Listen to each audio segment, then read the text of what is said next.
Capítulo 5. O universo mental. O universo é mental. Ele está dentro da mente do todo. O Kybalion.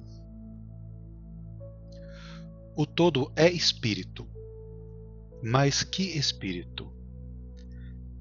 Essa pergunta não pode ser respondida, porque a sua definição seria praticamente a do todo, que não pode ser explicado nem definido. Espírito é um simples nome que os homens dão às suas mais elevadas concepções da infinita mente vivente. Esta palavra significa a essência real. Significa a mente vivente, tão superior à vida e à mente, tais como as conhecemos, quanto estas últimas são superiores à energia mecânica e à matéria. O espírito é superior ao nosso entendimento, e só empregamos esse termo para podermos falar do todo. No juízo dos pensadores inteligentes, estamos justificados falando do espírito como infinitamente vivente e reconhecendo que não podemos compreendê-la, quer raciocinando sobre ela, quer estudando a matéria na sua totalidade. Façamos agora uma consideração sobre a natureza do universo, quer no seu todo, quer nas suas partes. Que é o universo? Dissemos que nada há fora do todo. Então o universo é o todo? Não, não o é. Porque o universo parece ser formado de muitos e está constantemente mudando. Ou, por outras palavras, ele não pode ser comparado com as ideias que estabelecemos a respeito do todo. Então, se o universo não é o todo, ele é o nada. Tal é a conclusão inevitável da mente à primeira ideia. Mas esta não satisfaz a questão, porque sentimos a existência do universo. Ora, se o universo não é o todo, nem o nada, o que será então? Examinemos a questão. Se verdadeiramente o universo existe ou parece existir, ele procederá diretamente do todo, poderá ser uma criação do todo. Mas como poderá alguma coisa sair do nada, de que o todo a teria criado? Vários filósofos responderam a esta pergunta, dizendo que todo criou o universo de si mesmo, isto é, da existência e substância do todo. Mas isso não pode ser, porque o todo não pode ser dividido ou diminuído, como já vimos. E se isso fosse verdade, cada partícula do universo não poderia deixar de conhecer o seu ente, o todo. O todo não perderia o conhecimento próprio, nem se tornaria atualmente um átomo, uma força cega ou uma forma de vida humilde. Com efeito, alguns homens, julgando que o todo é exatamente tudo e reconhecendo também que eles, os homens, existem, aventuraram-se a concluir que eles eram idênticos ao todo e atroaram os ares com seus clamores de "Eu sou Deus", para divertimento da multidão e sorriso dos sábios. O clamor do corpúsculo que dissesse "Eu sou homem" seria mais modesto em comparação. Mas que é, pois, o universo, se não for o todo separando a si mesmo em fragmentos? Que outra coisa poderá ser? De que coisa poderá ser feito? Esta é a grande questão. Examinemo-la bem. Reconhecemos que o princípio da correspondência, vide a primeira lição, vem em nosso auxílio aqui. O velho axioma hermético, o que está em cima é como o que está embaixo, pode ser empregado com êxito neste ponto. Permite-nos fazer uma rápida hipótese sobre os planos elevados, examinando-os em nós mesmos. O princípio da correspondência aplica-se a este como a outros problemas. Vejamos, pois, no seu próprio plano de existência, como cria o homem.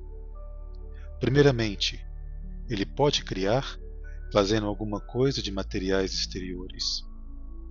Mas assim não pode ser, porque não há materiais exteriores ao todo com os quais ele possa criar.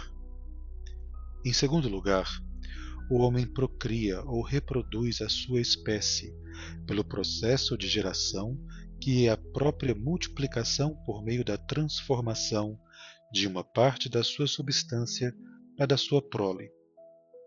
Mas, assim, também não pode ser, porque o todo não pode transferir ou subtrair uma parte de si mesmo, assim como reproduzir ou multiplicar a si mesmo. No primeiro caso, haveria uma revogação da lei, e no segundo, uma multiplicação ou adição do todo, ideias totalmente absurdas. Não há nenhum outro meio pelo qual o homem crie? Sim, há. Ele cria mentalmente, e deste modo não emprega materiais exteriores, não reproduz a si mesmo. E apesar disso, o seu espírito penetra a criação mental. Conforme o princípio de correspondência, temos razão de considerar que o todo cria mentalmente o universo de um modo semelhante pelo qual o homem cria as imagens mentais. Este é o testemunho da razão, que concorda perfeitamente com o testemunho do iluminado. Ele manifesta pelos seus ensinos e escritos. Assim, são os ensinamentos do sábio. Tal era a doutrina de Hermes. O todo não pode criar de outro modo senão mentalmente.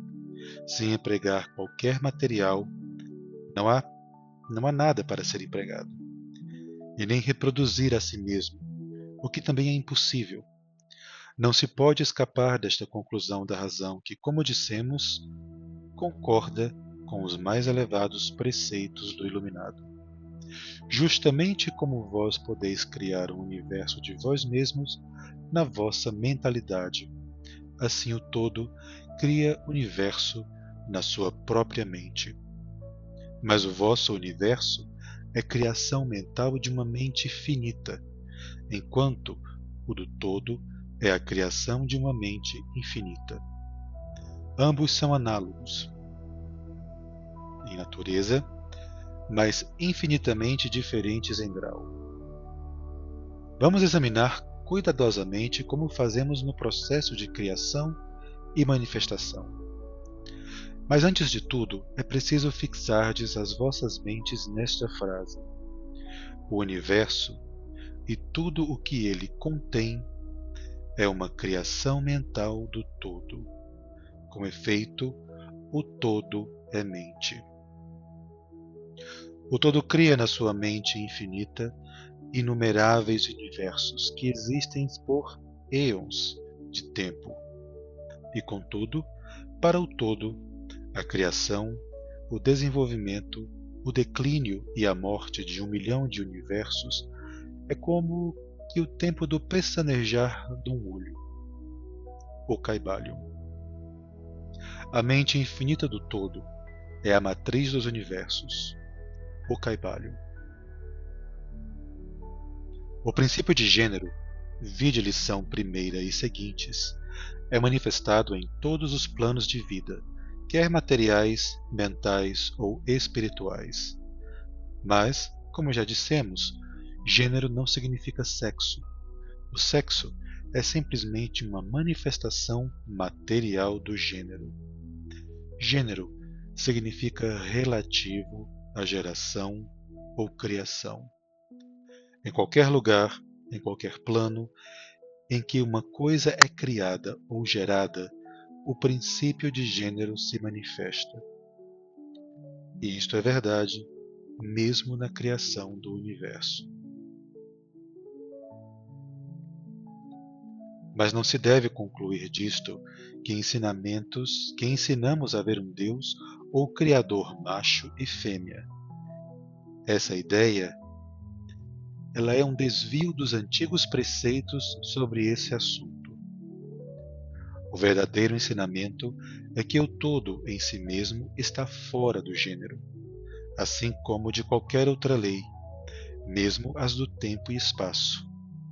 Ele é a lei de que todas as leis procedem e não está sujeito a elas. Contudo, quando o todo se manifesta no plano de geração ou criação, os seus atos concordam com a lei e o princípio, porque se realizam num plano inferior da sua existência. E, por conseguinte, ele manifesta no plano mental o princípio de gênero nos seus aspectos masculino e feminino.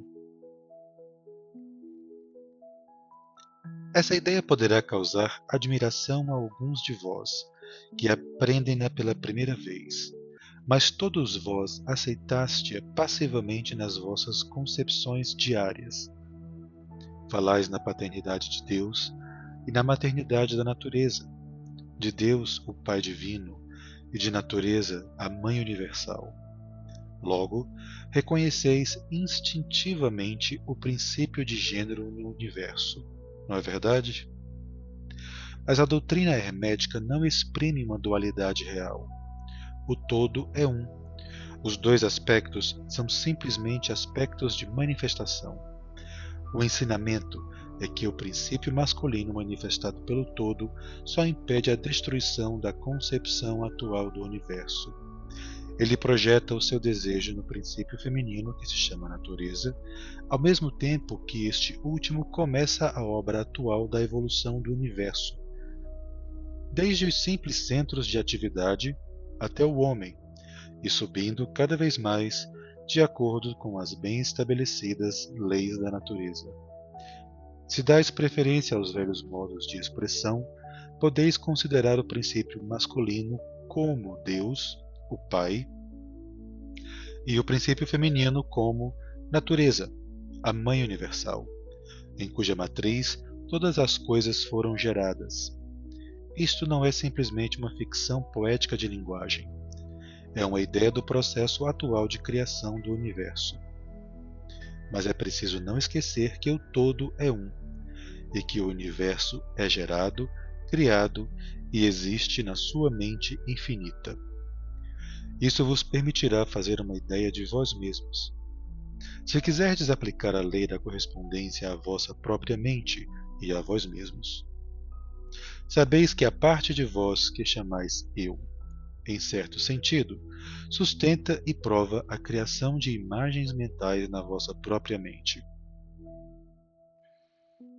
A parte da vossa mente em que é realizada a geração mental pode ser chamada o eu inferior, distinto do eu, que sustenta e examina os pensamentos, as ideias e as imagens do eu inferior. Reparai bem que o que está em cima é como o que está embaixo, e que os fenômenos de um plano podem ser empregados na solução dos enigmas de planos superiores ou inferiores. Será para admirar que vós, os filhos, sintais essa instintiva reverência pelo todo, sentimento que chamamos religião, essa reverência e esse respeito para com a mente Pai? Será para admirar que, ao considerar as obras e as maravilhas da natureza, fiqueis dominado por um grande sentimento que tem sua origem fora do vosso íntimo ser? É a mente mãe que vos estreita, como a mãe estreita seu filho ao seio.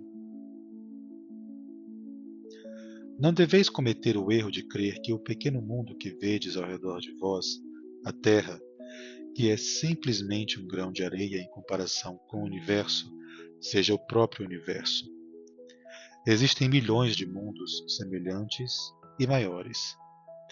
Há milhões e milhões de universos iguais em existência dentro da mente infinita do todo.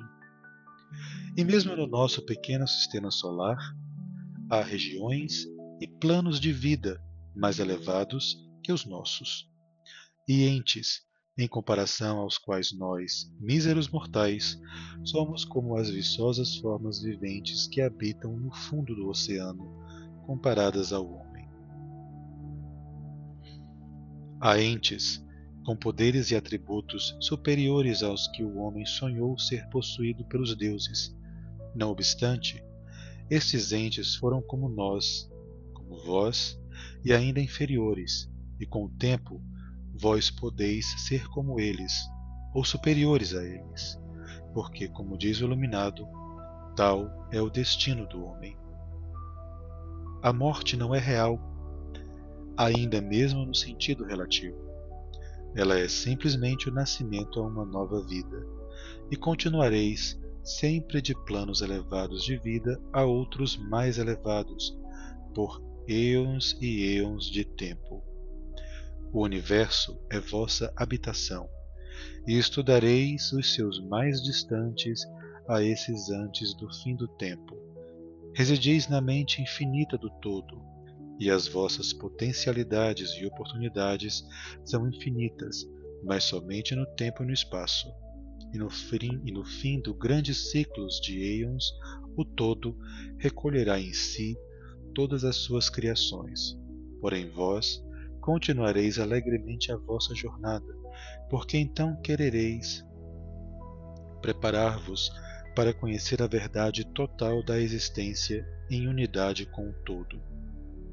E, quando estiverdes na metade do caminho, estarei calmo e sereno. Sois seguros e protegidos pelo poder infinito da mente-mãe. Dentro da mente pai-mãe, o filho mortal está na sua morada, o Caibalion. Não há nenhum órfão de pai ou de mãe no universo.